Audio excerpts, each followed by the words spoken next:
পরের দিন শিয়াল মুরগি চুরি করতে যায়, সেখানে তার পেছনেই মুরগির দল এসে তাদেরকে লাথি মেরে দিয়ে দেয় এবং অনেক তাড়া করে। তারপরের দিন মুরগি ওরা আবার বৈঠকে বসে, বলে যে আমরা শিয়ালের প্রতিদিন তারা খেতে পারবো না, তাই আমাদের রক্ষা আমাদের নিজেদের, যাও তোমরা এক রাউন্ড মেরে আসো।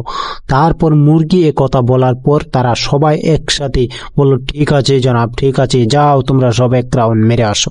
তারপর সব মুরগিও মিলে জঙ্গলে দৌড়াতে থাকে। দৌড়াতে দৌড়াতে তারা ক্লান্ত হয়ে বাড়িতে চলে আসে। এইদিকে শিয়াল পণ্ডিত শিয়াল তাদের দলবল নিয়ে যুদ্ধের জন্য প্রস্তুতি নেয়, যে যাও তোমরা তোমাদের হাতের নখকে অনেক ভালোভাবে পরিষ্কার করো এবং অনেক ধারালো হয়ে যাও।